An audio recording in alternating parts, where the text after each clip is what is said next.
तो गाइस मैं हूं अंकित और आप देख रहे हैं रेसलिंग फैंस नेटवर्क। शुरू करते हैं भाई हम लोग अपनी बातों को। सबसे पहले मैन बेकी लिंच से बेकी लिंच के डब्ल्यूडब्ल्यूई रिटर्न को लेके एक नई अपडेट है, वो मैं आपको बताना चाहूंगा। काफी टाइम से हमें कुछ आइडिया नहीं लग रहा है कि बेकी लिंच कब आएंगी। पहले डेट्स आती थी निकल के सामने, अब डेट्स भी नहीं आ रही। पहले नवंबर की डेट, फिर मंडे नाइट और नेटफ्लिक्स प्रीमियर की डेट, फिर रॉयल रंबल, एंड कहीं पे भी बेकी लिंच नहीं आई। अब इनको रिसेंटली स्पॉट किया गया किसी बाहर के प्रमोशन में, कहीं अपीयर हुई थी, इन्होंने इंस्टाग्राम स्टोरीज वगैरह डाली थी, वहां से फोटोज वगैरह आई थी। लेकिन अभी डब्ल्यूडब्ल्यूई रिटर्न को लेकर फाइनली एक नई अपडेट आ चुकी है। एंड फाइटफुल सिलेक्ट का कहना है कि बेकी लिंच को लेके प्लान्स डब्ल्यूडब्ल्यूई बना रही है। कुछ पिचेस किए गए, अब ये पिचेस हैं क्या एंड किस डेट के लिए, किस इवेंट के लिए नहीं पता, लेकिन पिचेस डब्ल्यूडब्ल्यूई कर रही है बेकी लिंच के रिटर्न को लेके। अब रिटर्न इनका कैसे होगा, मोस्ट लाइकली उस तरीके के पिचेस होंगे ये। अब 100% तो मैं कंफर्म होकर नहीं बोल सकता कि हाँ ऐसे होगा रिटर्न या फिर वैसे होगा, लेकिन आई बिलीव, मुझे ऐसा लगता है कि रेसलमेनिया के बाद वाले मंडे नाइट रॉ के एपिसोड में बेकी लिंच वापस आएंगी। शायद हो सकता है कि कोई न्यू चैंपियन हो, मान लो बियांका ब्लेयर नई चैंपियन है, या फिर उधर साइड से सार्लेट नई चैंपियन है, तो बेकी लिंच सीधा टाइटल के लिए ही आके फेस कर लें,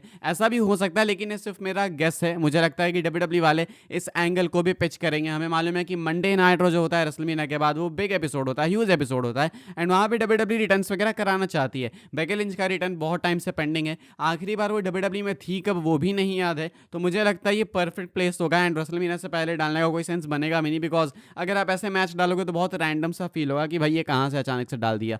क्या लगता है आपको भाई, क्या मंडे नाइट रॉ में आना चाहिए बेकी लिंच को रेसलमेनिया के बाद वाले, या फिर कोई और भी आइडिया है आपके हिसाब से कमेंट करके बताना। फिलहाल फाइटफुल का कहना है कंफर्म करके कि प्लान्स बनाए जा रहे हैं, पिचेस किए जा रहे हैं, बस ये नहीं पता कि ये पिच क्या है, एंड ये नहीं पता कि ये पिच कब के लिए, किस इवेंट के लिए करी जा रही है। फिलहाल ये है मैन को लेके नई अपडेट। आगे बढ़ते हैं गाइस, हम लोग बात करते हैं अगली स्टोरी के बारे में, जो कि जिला फाटू को लेके। आज भाई पता नहीं क्या हो गया, ब्लड लाइन के मेंबर्स को ही लेके अपडेट आ रही है। सुबह तो क्या, दोपहर को मैंने आपको अपडेट बताई कि हीको लियो डब्ल्यूडब्ल्यूई के अंदर अब सीधा आपको मेन रोस्टर पे देखने को मिल सकते हैं, ऐसा कुछ बताया जा रहा है। एनएक्सटी में लगता नहीं कि उनका कुछ होने वाला है, बिकॉज वो अभी तक अपीयर नहीं हुए। शायद डब्ल्यूडब्ल्यूई प्लान्स नहीं बना पा रही है, जब इतना टाइम निकल ही चुका है तो अब आप सीधा उन्हें मेन रोस्टर पे ही ले आओ, बिकॉज एनएक्सटी में डालोगे, फिर वहाँ पे बिल्ड करोगे, फिर यहाँ पे आएंगे, बहुत टाइम लगेगा, बहुत लंबा प्रोसेस है। अब उनका तो नहीं पता, लेकिन जिला फाटू को लेके एक अपडेट है, जिला फाटू ने खुद से ही दी है, वो मैं आपको बता दूं। अभी रिसेंटली जिला फाटू एक इंटरव्यू में बात करते हैं अपने फ्यूचर प्लान्स के बारे में। उनसे पूछा जाता है कि क्या 2025 के अंदर उनके पास कोई मेजर प्लान है, कुछ मेजर करने वाले हैं, एंड क्या वो डब्ल्यूडब्ल्यूई के अंदर डेब्यू करेंगे इस साल।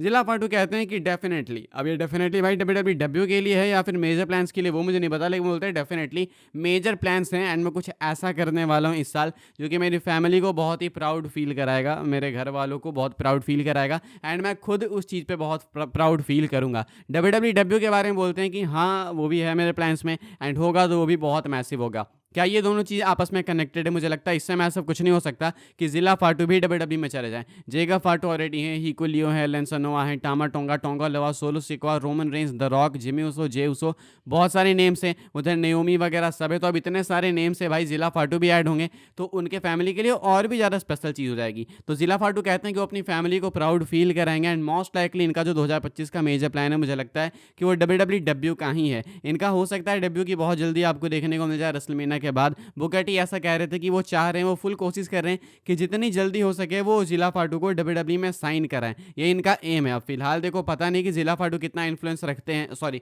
बुकर टी कितना इन्फ्लुएंस रखते हैं। आई मीन दोनों के लिए सेम चीज़ होगी, जिला फाटू भी इन्फ्लुएंस रख सकते हैं, बिकॉज रोमन रेंस, जेका फाटू, इन सब के पावर्स को यूज़ कर सकते हैं। अब बुकर टी कितना इन्फ्लुएंस रखते हैं वो नहीं पता, लेकिन बुकर टी की डेफिनेटली कुछ तो चलती होगी, एंड ये चाहते हैं कि डब्ल्यूडब्ल्यूई जल्द से जल्द जिला को साइन करे, एंड जिला फाटू भी इसी फिराक में लगे हुए। तो शायद ये साल हो सकता है कि आपको जिला फाटू फाइनली डब्ल्यूडब्ल्यूई के अंदर देखने को मिले, एंड में भी हो सकता है कि सीधा ये भी आपको मेन रोस्टर पे ही अपीयर होते हुए देखने को मिले। आगे बढ़ते हैं गाइस, हम लोग बात करते हैं अगली न्यूज़ के बारे में, जो कि आस्का को लेके। आस्का ने अपना डब्ल्यूडब्ल्यूई रिटर्न टीज किया है। काफ़ी टाइम से आस्का भी गायब है, आस्का टेलीविजन पर नहीं देखने को मिल रही है इंजरी के कारण।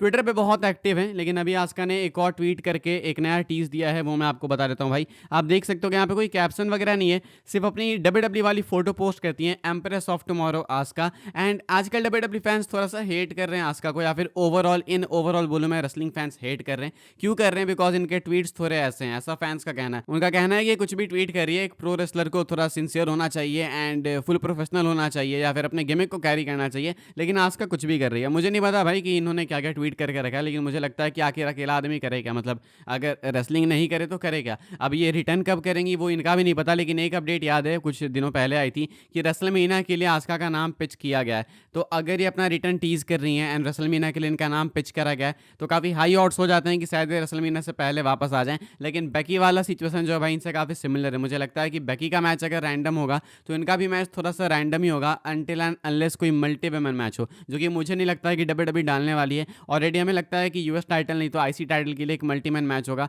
तो मुझे बिलीव नहीं है भाई कि WWE एक मल्टी वुमेन मैच भी डालेगी जब ऑलरेडी अपने पास 2 वुमेन टाइटल मैचेस हैं। तो आपको क्या लगता है कमेंट करके बताना। फिलहाल आस्का को लेके ये कुछ अपडेट है। आस्का आपको देखने को मिलेंगी जल्दी, बस नहीं पता कब देखने को मिलेंगी, लेकिन इसी दौरान इन्होंने एक क्रिप्टिक ट्वीट करके अपना रिटर्न टीज करा है। आगे बढ़ते हैं गाइस, हम लोग बात करते हैं स्टोन कोल्ड के बारे में। स्टोन कोल्ड को लेकर नई अपडेट है। स्टोन कोल्ड को कंफर्म करा गया है WWE वर्ल्ड इवेंट के लिए, रेसलमीनिया वीकेंड के लिए, एंड ये होने वाले हैं लास वेगस में ही। मोस्ट लाइकली रेसलमीनिया में आपको अपीयर होते हुए देखने को मिलेंगे। अब ऐसे में एक नई अपडेट है, वो मैं आपको बता दूं। फाइटफुल सिलेक्ट का कहना है कि इन्होंने पता लगाने की कोशिश की है। इनने सुना भाई, इनको पता चला कि अभी तक WWE के पास कोई भी प्लान्स नहीं है फॉर स्टोन कोल्ड रेसलमीनिया के लिए। रेसलमीनिया के लिए WWE कुछ भी प्लान नहीं करी स्टोन कोल्ड के लिए। एंड मैं टू बी ऑनेस्ट नहीं चाहता कि स्टोन कोल्ड अपीयर हो कोडी वाले सेगमेंट में। अगर ऐसे आते हैं तो ठीक है, मैं नहीं चाहता कि कोडी जॉन सीना के मैच में इंटरफेरेंस हो। मैं ये भी नहीं चाहता कि रॉक इंटरप्ट करे ज़्यादा। रॉक वहाँ पे प्रेजेंट हो सकते हैं, लेकिन मैं नहीं चाहता कि रॉक वहाँ पे बिल्कुल हेल्प करे सीना को जीतने में। And same goes with stone cold. मैं नहीं चाहता कि स्टोन कोल्ड हेल्प करे कोडी को, बिकॉज पिछले 2-3 साल से सेम ही हो रहा है। तुम देखो तो रेसलमेनिया 39 का मेन इवेंट वहाँ पे केविन ओवेंस वगैरह आए थे।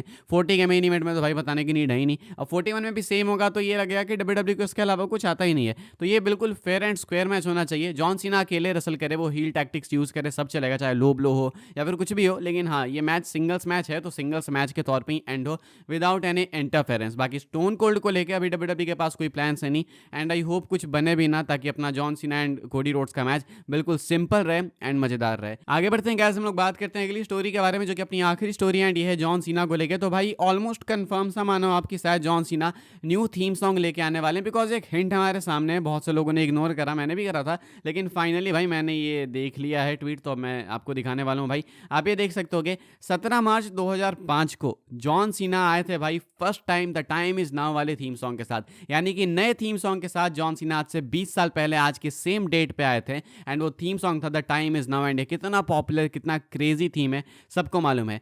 ठीक 20 साल बाद आज के दिन 17 मार्च को जॉन सीना अपीयर होने वाले हैं मंडे नाइट रॉ में।